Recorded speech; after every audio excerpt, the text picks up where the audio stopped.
এটা সৰু ল'ৰাই টেলিফোন বুথ এটাত সোমাই কথা পাতিবলৈ লৈছে। তেনেতে ওচৰতে থকা দোকানখনত সেই সময়ত কোনো গ্ৰাহক নথকা বাবে মালিকজনে ল'ৰাটোৰ কথা বতৰালৈকে মন কৰি থাকিবলৈ ধৰিলে। ল'ৰাটোৱে ক'লে, বাইদেউ নমস্কাৰ, মই আপোনালোকৰ ঘৰৰ সন্মুখৰ ডাঙৰ ফুলনিডৰাৰ লগতে গোটেই তৃণাংগন আজি দেখি আহিলোঁ।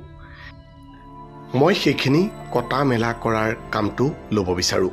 আপুনি মোক কামটো দিব নেকি? সিফালৰ পৰা অহা উত্তৰ, ইতিমধ্যে সেইখিনি কাম বেলেগ এজনে কৰি আছে। ল'ৰাটোৱে এইবাৰ খুব অনুৰোধত ক'লে, বাইদেউ মই সেইটো কাম তেওঁতকৈ আধা দামত কৰি দিম। সিফালৰ পৰা অহা উত্তৰ, মোক এতিয়া কাম কৰা মানুহ আৰু নালাগে। এতিয়া কৰি থকাজনৰ কামত মই বহুত সন্তুষ্ট, গতিকে মই বেলেগ মানুহ বিচৰা নাই। ল'ৰাটোৱে এইবাৰ কাতৰভাৱে ক'লে,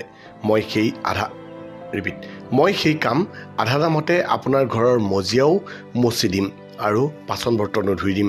সিফালৰ পৰা অহা উত্তৰ, নাই নালাগে, ধন্যবাদ, আপুনি আৰু আমনি কৰি নাথাকিব।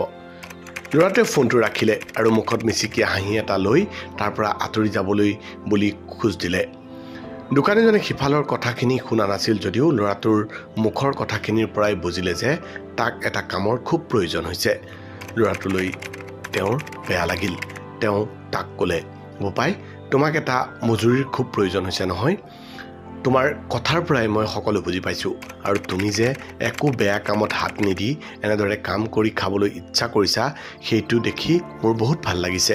তুমি দুখ কৰিব নালাগে, মই তোমাক মোৰ দোকানতে এটা কাম কৰিবলৈ দিম।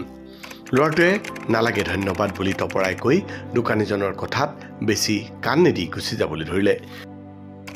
দোকানীজনে পুনৰ ক'লে, তুমি বেয়া পাব নালাগে, মোৰ ঘৰত কোনো ফুলনি বা তৃণাংগন নাই বাবে মই তোমাক তেনে কাম দিব নোৱাৰিম, কিন্তু তোমাক ইমান দৰকাৰ হৈছে যে যেতিয়া মই তোমাক ইয়াতে কাম এটা দি সহায় কৰিব বিচাৰিছোঁ।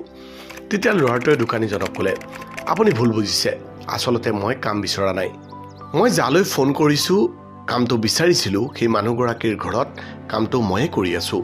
মোৰ কামত মানুহগৰাকী কিমান সন্তুষ্ট সেইটোহে মই পৰীক্ষা কৰি চাইছিলোঁ। এই কাহিনীৰ পৰা এইটোৱে শিক্ষা পোৱা গ'ল যে আমি সকলোৱে আত্মসমালোচনা কৰি চোৱা উচিত, নিজৰ কৰ্মক পৰীক্ষা কৰি চোৱা উচিত।